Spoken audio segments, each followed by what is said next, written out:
Olá, queridas irmãs, queridos irmãos, começamos mais um programa O Espírito da Letra, analisando a obra de André Luiz, o livro Ação e Reação, escrito por esse espírito através de Chico Xavier. Eu estou falando assim porque eu sei que você está com pressa, você quer continuar o capítulo 14, aquele que fala sobre o resgate interrompido. Nós vimos na semana passada. O Ildeu queria matar a mulher. Para isso ele planejou tudo. Pensamento no crime, atraiu entidades que também eram assassinas e que estimularam a que ele fizesse mesmo. Então ele pegou o revólver, ele queria se livrar da esposa para ficar com a amante e com as filhas. Então ele ia matar a esposa e fazer de conta que era um suicídio. Então ele ficou nas últimas semanas bonzinho, carinhoso, para não levantar suspeita. E na noite que ele ia fazer isso, os espíritos que estavam de guarda fizeram a coisa virar de perna para cima. Quando ele foi trancar a porta do quarto das crianças, a filhinha que viu durante o sono a ideia de assassinato na cabeça do seu pai, começou a gritar: papai, papai, não mate, não mate, aquela gritaria. O Ildeu estava para trancar a porta, segurando o revólver numa mão e a chave na outra. Aí ele entrou para ver o que a criança estava gritando. A mãe despertou a Marcela, que ia ser a vítima do assassinato. E chegou no quarto e encontrou o Ildeu com o revólver e ele acariciando a menininha, como se fosse uma despedida. Ela então imaginou que ele ia se matar. E entre o suicídio dele e o divórcio, o desquite, ela disse: vai Ildeu, vai ser feliz com quem você quiser. Eu vou ficar aqui cuidando das crianças, cuidando da nossa família. Eu libero você, vai, não se mate, porque a pior coisa para um espírito é morrer assim, pelo suicídio. E depois disso, ele realmente confessa: eu não aguento mais essa vida, para mim, ou é o desquite ou é o suicídio. Pronto, ela já tinha dado então a ele a opção, como se ele não tivesse culpa nisso. Aí então, no final do programa da semana passada, nós vimos que ela se deitou no quarto depois de ter acalmado as crianças e com os olhos tristes que as lágrimas mostravam na sombra, elevou uma prece pedindo ajuda divina ao seu martírio silencioso, dizendo: ó meu Deus, compadece-te de mim, pobre mulher desventurada. Como fazer sozinha na luta com 3 crianças necessitadas? 3 crianças, 3 filhos. E agora nós vamos ver como essa história vai se desenrolar, o que nós vamos aprender com o resgate interrompido. Pega aí o seu livro, seu caderno, seu lápis, para você ir fazendo as anotações, porque são muito preciosas. Vamos ao texto. Depois de ter feito esta oração que você acabou de ver aqui, pedindo a Deus que tivesse compaixão, André Luiz continua nos explicando: todavia, antes que a dor pungente, a dor torturante, se transformasse em desânimo destruidor, o espírito que estava ali, o Silas, aplicou-lhe passes balsamizantes, calmantes, hipnotizando-a, com os quais a flagelada senhora, saindo do corpo, em desdobramento, se colocou inquieta diante de nós, observando-nos e nos interpretando como se fôssemos mensageiros do céu, naquilo que ela estava acostumada, nos hábitos de crenças da sua religião, que solidificam em imagens. Ela ajoelhou-se e então rogou amparo, como se ela estivesse sendo visitada pelos anjos a quem ela havia pedido ajuda. Silas, porém, ergueu-a bondoso e lhe disse: Marcela, somos apenas teus irmãos. Reanime-se, filha. Você não se encontra sozinha. Deus, nosso Pai, jamais nos abandona. Concede, sim, concede liberdade ao teu esposo. Embora saibamos que o dever é uma bênção divina, da qual pagaremos caro a desistência, a fuga, a deserção. Que Ildeu rompa os laços respeitáveis dos seus compromissos, se é que ele julga seja essa a única maneira de adquirir a experiência que deve conquistar, tudo bem. Agora, aconteça, porém, o que acontecer, ajuda-o com tolerância e compreensão. Ajude o seu companheiro, não importa o que aconteça com ele. Não lhe queiras mal algum. Antes de qualquer coisa, rogue a Jesus que o abençoe e o ampare aonde ele estiver. Porque o remorso e o arrependimento, a saudade e a dor para aqueles que fogem das obrigações que o Senhor lhes confia, tudo isso se converte em fardos difíceis de carregar. Sabemos que a Ele você se ligou em sagrada aliança no trabalho redentor do passado próximo, vocês dois. Ainda assim, se ele desanima, se ele enfraquece, se ele esmorece à frente da luta, apesar de ele estar em pleno exercício da faculdade de escolher, não será justo que você violente o livre-arbítrio dele, impondo-lhe atitudes que a ele compete cultivar. Não devem ser impostas. Ele tem que cultivar esse comportamento. E o Deu se afasta agora dos contratos que ele abraçou a benefício dele mesmo. Ele abraçou esses contratos a benefício dele, mas ele está se afastando. E então interrompe o resgate das contas que lhe são próprias. Resgate interrompido, débito interrompido. É o título deste capítulo. E o Deus se afastou do compromisso e agora está interrompendo o resgate das contas que ele deveria estar pagando. Agora, diz Silas, ele, porém, vai voltar mais tarde a essas dívidas que agora ele está esquecendo. Talvez mais endividado ainda perante a lei do universo. Não se lamente, Marcela, não se lamente. Segue adiante. Sejam quais forem as lutas que surgirão ao teu coração, resigna-te. Tem resignação, não tenha medo. Faça dos filhinhos o apoio firme na sua caminhada. Todo sacrifício edificante no mundo expressa, demonstra, significa enriquecimento de nossas almas na vida eterna. Renuncie, portanto, ao homem querido, respeitando-lhe os caprichos do coração, e aguarde o futuro com esperança.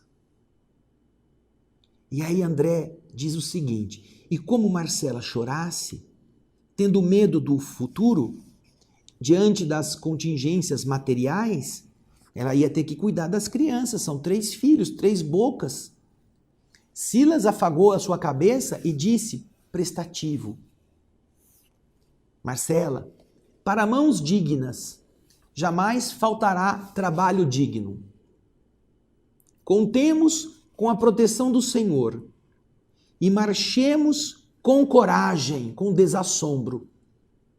Seque as suas lágrimas e levante-se em espírito até a fonte do supremo bem. Levante-se em espírito. Nesse instante, diz André, parentes desencarnados de Marcela surgiram carinhosamente no recinto, estendendo-lhe as mãos. E o nosso orientador entregou Marcela a eles, apesar dela estar chorosa, rogando-lhes ajuda para que nós pudéssemos vê-la restaurada.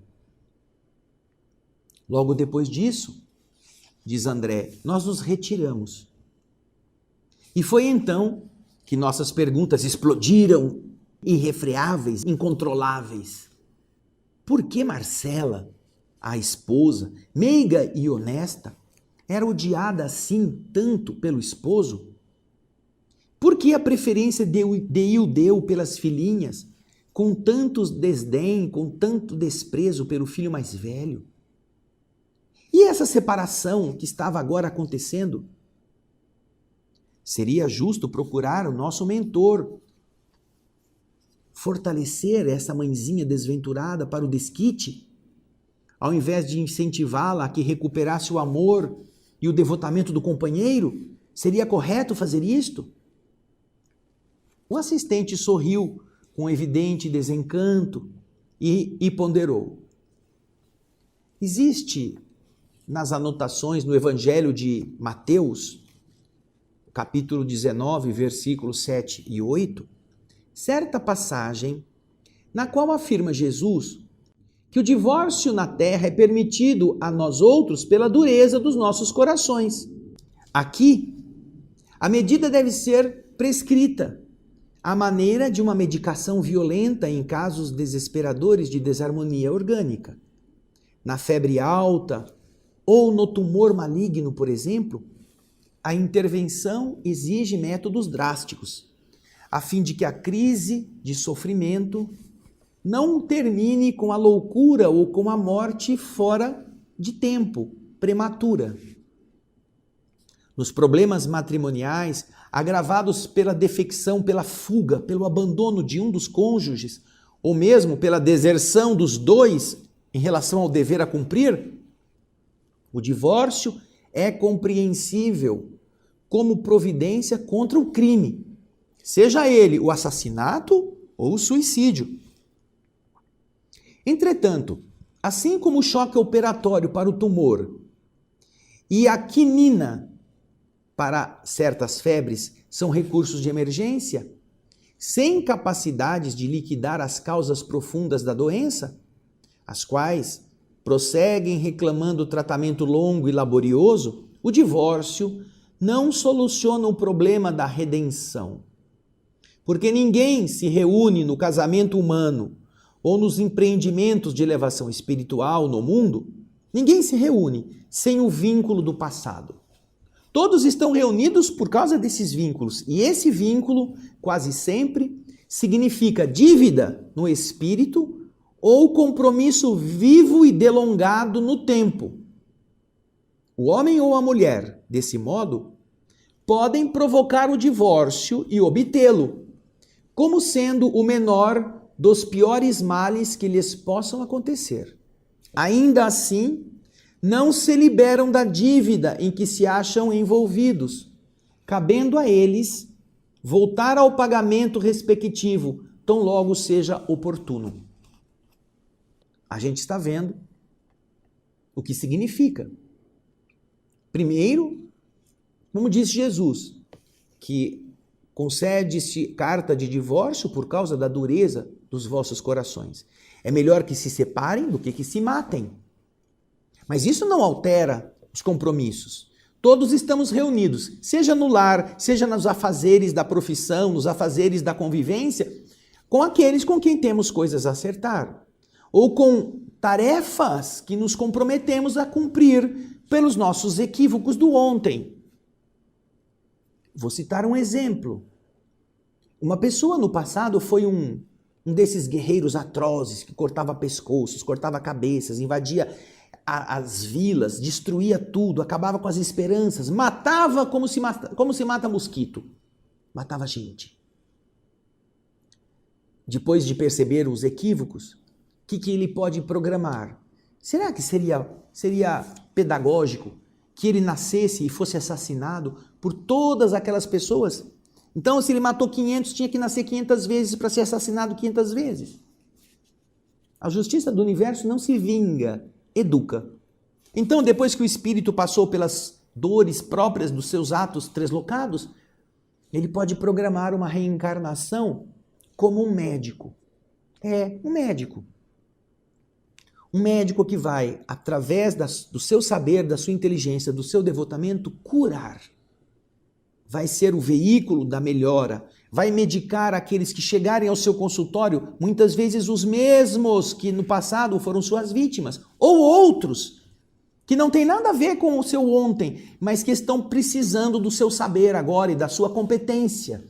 Então vai operar, vai medicar, vai ter compreensão para discernir, para deslindar a confusa, o emaranhado que tenha causado aquela enfermidade.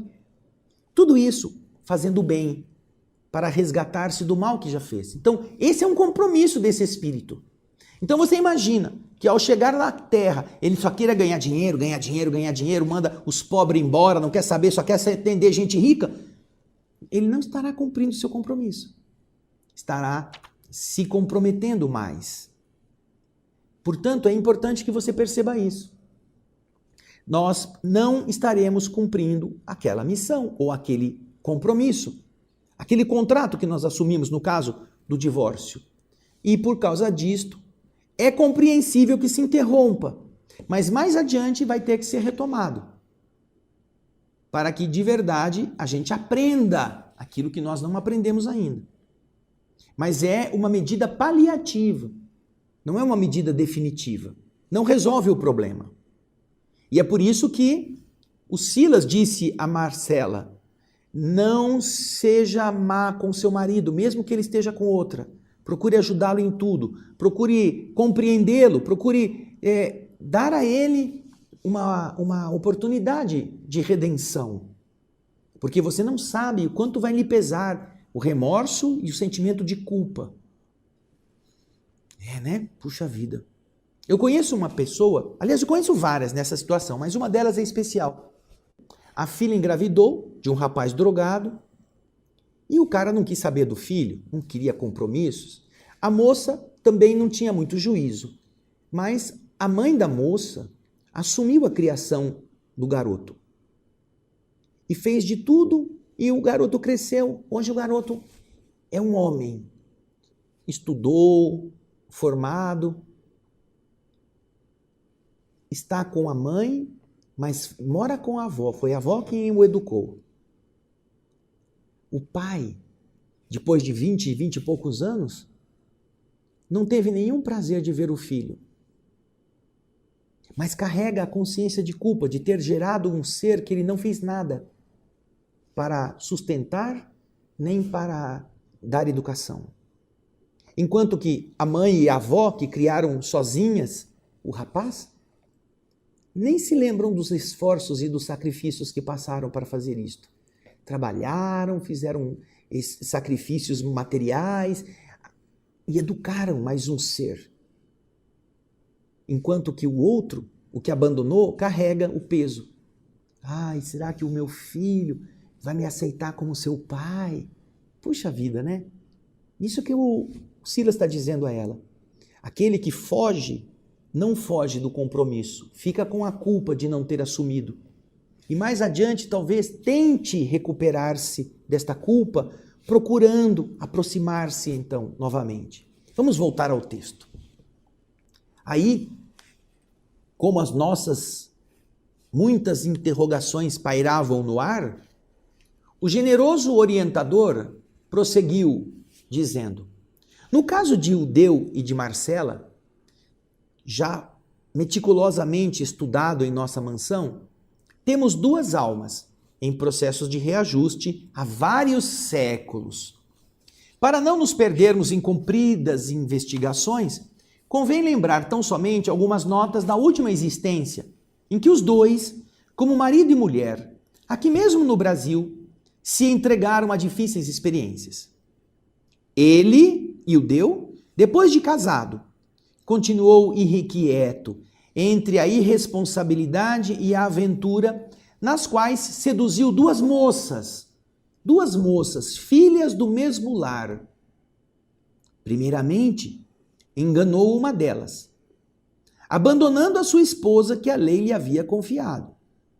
Passando, porém, ao convívio da segunda companheira, que patrocinava, que cuidava do desenvolvimento da irmãzinha menor, a outra, que os pais, à beira do túmulo, lhe haviam confiado para criar, e Ildeu não vacilou em aguardar a floração juvenil da outra irmã, da sua segunda companheira, para submetê-la igualmente aos seus caprichos inconfessáveis. Vejam só, ele tinha casado com a Marcela na outra vida, mas já tinha se aventurado com uma das suas atuais filhas. Largou Marcela para ficar com uma delas. Então constituiu a segunda família. Porém, essa segunda esposa tinha uma irmã mais nova, que tinha sido confiada a ela pelos pais que estavam velhos, às portas da morte. E o marido, vendo a irmãzinha crescer, assim que ela atingiu seu estado maduro, também envolveu-se com ela. Vejam só. Aí, como diz André Luiz, falando o que Silas estava explicando, entrando em franca decadência moral, Ildeu atirou as duas no meretrício, na prostituição, em cujas correntes de sombra as pobres criaturas se viram como andorinhas presas na lama.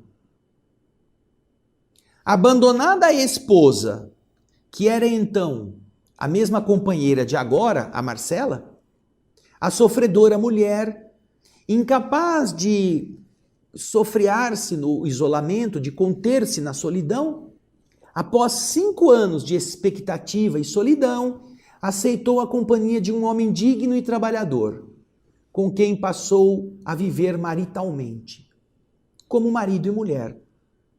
Os dias correram sobre os dias, e quando Ildeu, isso tudo na outra vida, né?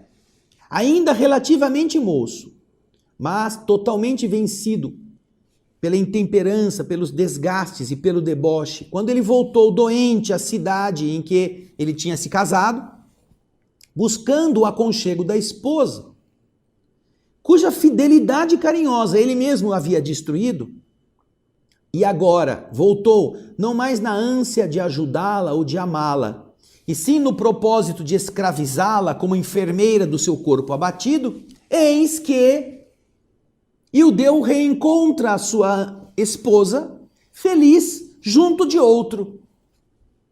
Então, movido de incompreensível ciúme, uma vez que ele renegara o lar sem um motivo justo, não suportou ver a alegria da companheira.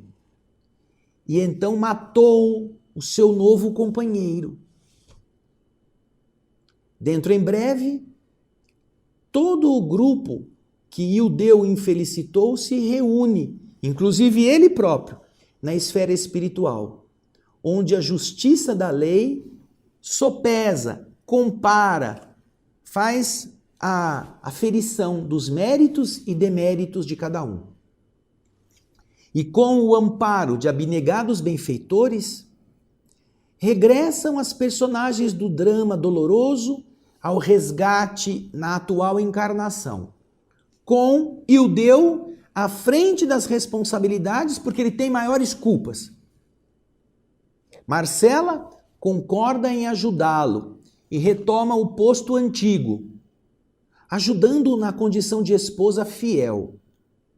Roberto é o companheiro assassinado que regressa também, do qual Ildeu é devedor da própria vida. Ildeu devolve o corpo ao segundo companheiro da sua antiga esposa. Sônia e Márcia são as duas irmãs que ele projetou ao vício e à delinquência e que esperam dele hoje, como filhas queridas, o necessário auxílio para a reabilitação. O assistente fez pequena pausa e acrescentou: vocês não ignoram, porém, que a reencarnação no resgate é também uma recapitulação perfeita. Você vai recapitular, você vai recordar de forma assim, mais intensa aquelas situações que cada um teve que já viver. Esse recapitular, esta ação de voltar àquilo que nós já passamos. Vocês não se esquecem disso. Se não trabalhamos por nossa intensa e radical renovação para o bem, através do estudo edificante, que nos educa o cérebro, e do amor ao próximo, que nos aperfeiçoa o sentimento, somos tentados hoje pelas nossas fraquezas. Do mesmo jeito que nós éramos tentados ainda ontem. Para um pouquinho aí.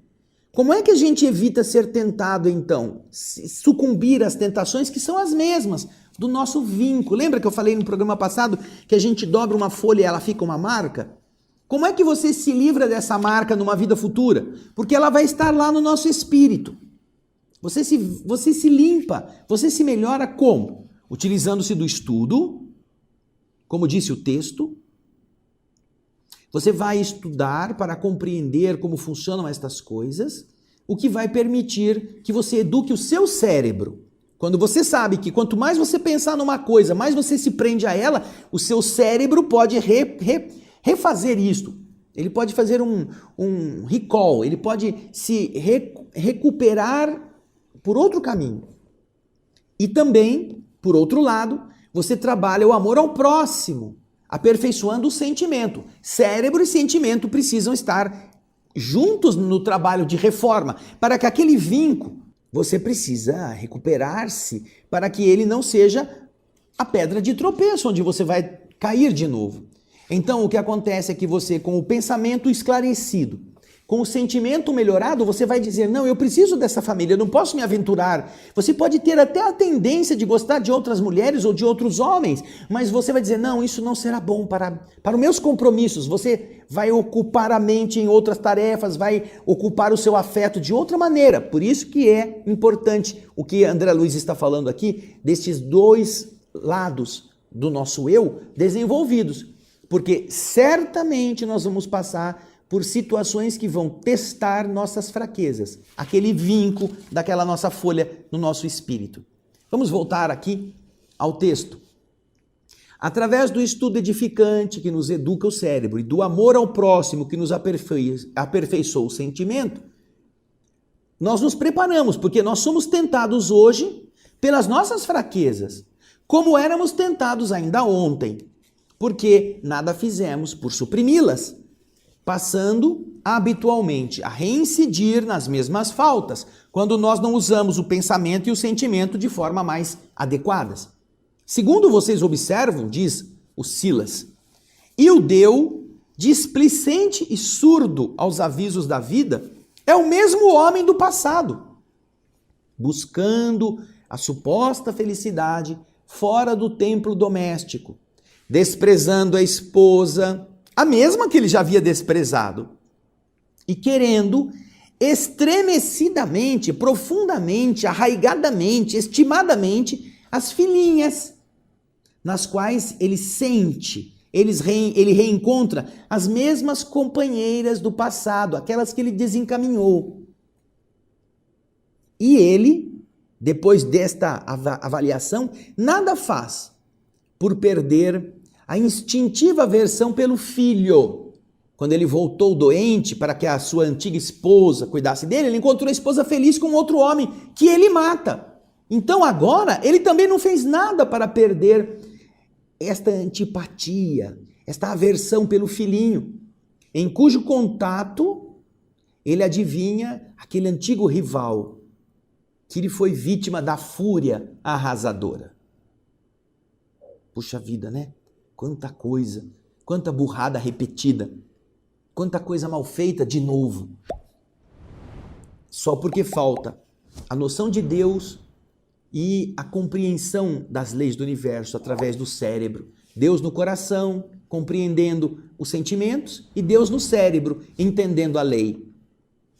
Aí Hilário indagou, mas, seu Silas, se ele não encontra em Marcela o amor integral, por que motivo, ainda agora, na presente encarnação terrena, ele teria se casado com ela? A afetividade juvenil não é sinal de confiança e de ternura? Perguntou. E Silas ponderou, dizendo, sim, Hilário, é preciso considerar que nos achamos ainda longe de adquirir o verdadeiro amor, puro e sublime. Por enquanto, Hilário, nosso amor é uma aspiração de eternidade encravada no egoísmo e na ilusão, na fome de prazer e na egolatria sistemática, que nós fantasiamos como sendo a celeste virtude. Por isso mesmo, a nossa afetividade terrestre, quando na primavera dos primeiros sonhos da experiência física, pode ser um conjunto de estados mentais materializando simplesmente nossos desejos. É a recordação da sexualidade, o prazer do leito compartilhado, as emoções da volúpia, do orgasmo. Pode ser. Isto que nós materializamos como nossos desejos. E os nossos desejos, Hilário, se alteram todos os dias. Em razão disso, recordemos o imperativo desta recapitulação, deste trazer de volta do passado. Nessa ou naquela idade física, o homem e a mulher, com a supervisão da lei que nos governa os destinos, encontram as pessoas e as situações de que necessitam para superarem as provas do caminho. Provas indispensáveis ao burilamento espiritual de que eles tanto precisam para a justa elevação às esferas mais altas. Vai acontecer na vida das pessoas. Elas vão encontrar as mesmas situações. Seja o homem, seja a mulher, em determinado período, vão passar pelas situações semelhantes àquelas onde já falharam, para que eles possam, de verdade, conseguir resistir e vacinarem-se contra as tendências, para que eles se elevem. Aí ele continua explicando. É por esse motivo que somos atraídos por determinadas almas e por determinadas questões. Nem sempre porque nós gostemos em profundo sentido, mas sim porque o passado nos reúne a estas pessoas ou questões, a fim de que por elas e com elas venhamos a adquirir a experiência necessária, a assimilação do verdadeiro amor e da verdadeira sabedoria. É por isso, Hilário, que a maioria dos casamentos humanos, por enquanto, constituem ligações de aprendizado e sacrifício, em que, muitas vezes, as criaturas se querem mutuamente e mutuamente sofrem pavorosos conflitos na convivência uma das outras. Nesses embates, alinham-se os recursos da redenção. Quem for mais claro e mais exato no cumprimento da lei que ordena, que determina, seja mantido o bem de todos, acima de tudo, mais ampla liberdade encontra para a vida eterna. Quanto mais sacrifício, com serviço incessante pela felicidade dos corações que o Senhor nos confia, mais elevada ascensão à glória do amor divino. Aí então, diz André, eu acrescentei, quer dizer que o nosso amigo Ildeu estará interrompendo o pagamento da dívida em que se empenhou? Ah, isso mesmo. Isso mesmo. Aí o Hilário pergunta, mas e a Marcela? Vai conseguir garantir no lugar do Ildeu a sustentação do lar? E Silas responde, é aquilo que nós esperamos e tudo faremos para ajudá-la, já que o esposo, mais uma vez, faliu nos contratos assumidos. E meu amigo, não é? Meu colega, insistiu dizendo, mas não será lícito contar matematicamente com o heroísmo dela à frente da casa? Será que nós poderemos fazer isso? Ela vai ter que valer por 2 para alimentar 4, porque são 3 filhos e mais ela. Aí Silas respondeu, sabe, Hilário, quem vai poder medir a resistência dos outros? Quem de nós? Marcela é senhora de si e com a deserção do esposo, ela está sendo chamada a trabalhos duplos. Nós desejamos sinceramente que ela seja forte e se sobreponha às dificuldades da existência.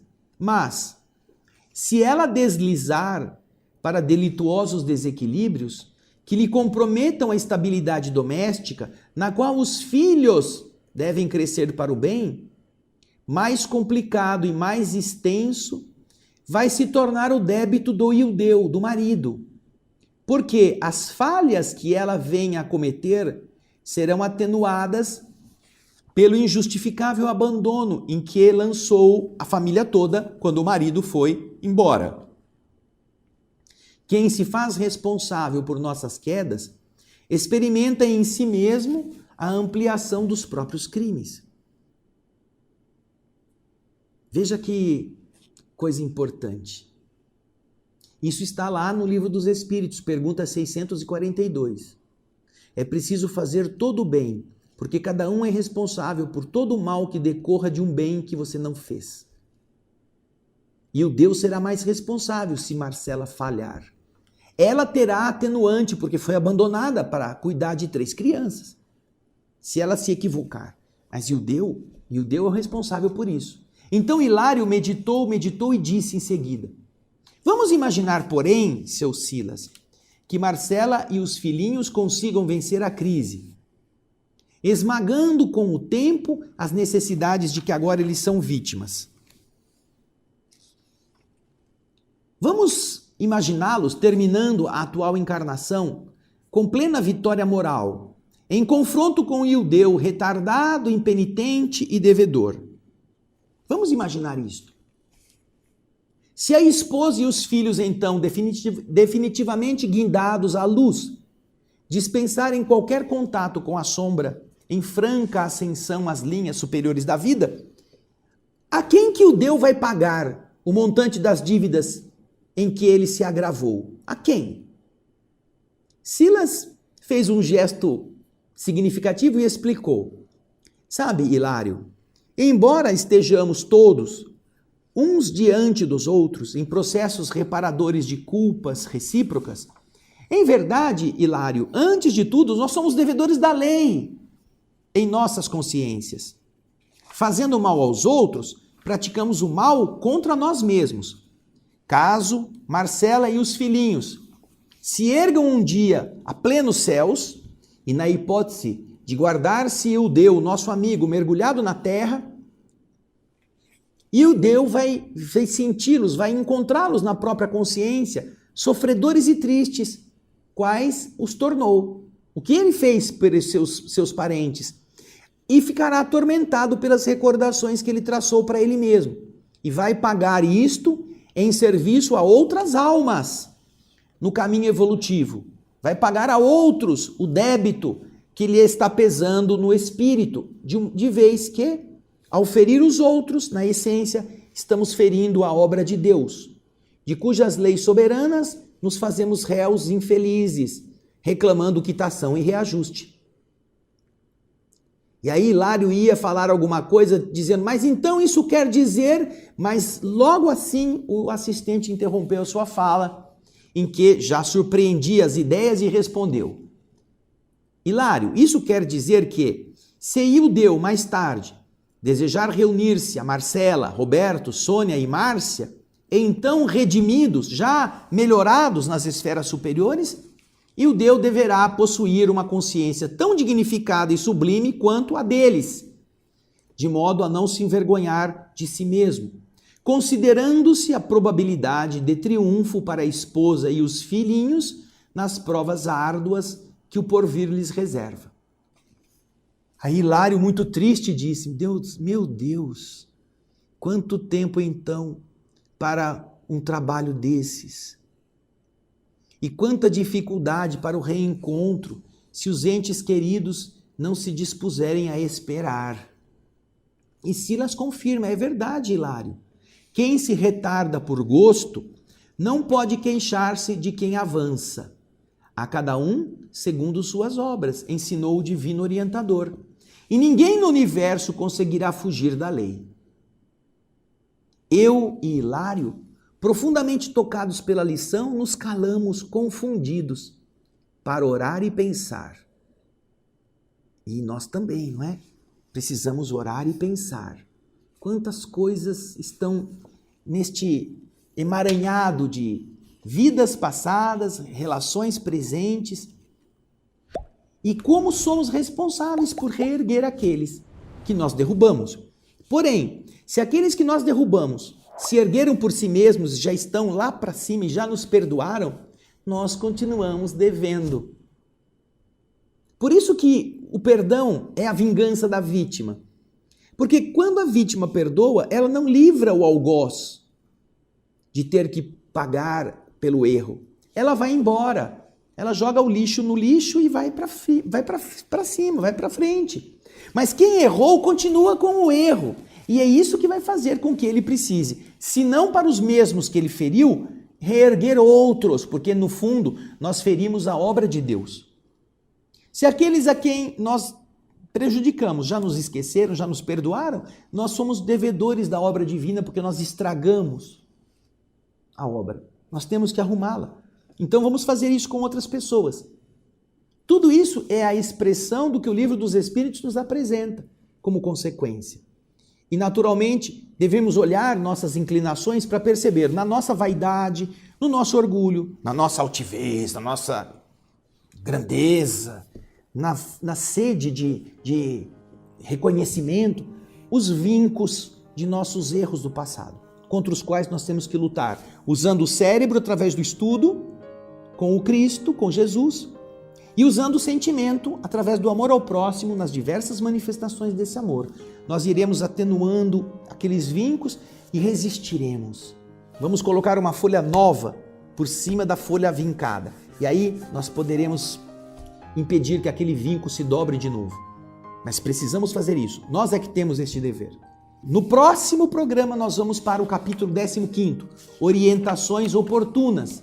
Estamos chegando ao final, porque o livro tem 20 capítulos apenas. Nós vamos para o 15º e eu espero você no nosso próximo Espírito da Letra. Obrigado pelo seu carinho, pelas suas manifestações, pelos seus joinhas, pelo compartilhar. Obrigado pelas mensagens nos seus comentários. Façam sempre, porque isso ajuda outras pessoas que vão lendo os comentários a que elas percebam como foram também outros aquinhoados com as bênçãos de André Luiz. Esperamos muito que isso toque o seu coração e que sua vida seja muito melhor, como tudo isso também tem melhorado as nossas vidas. Obrigado por tudo e até o nosso próximo programa. Muita paz.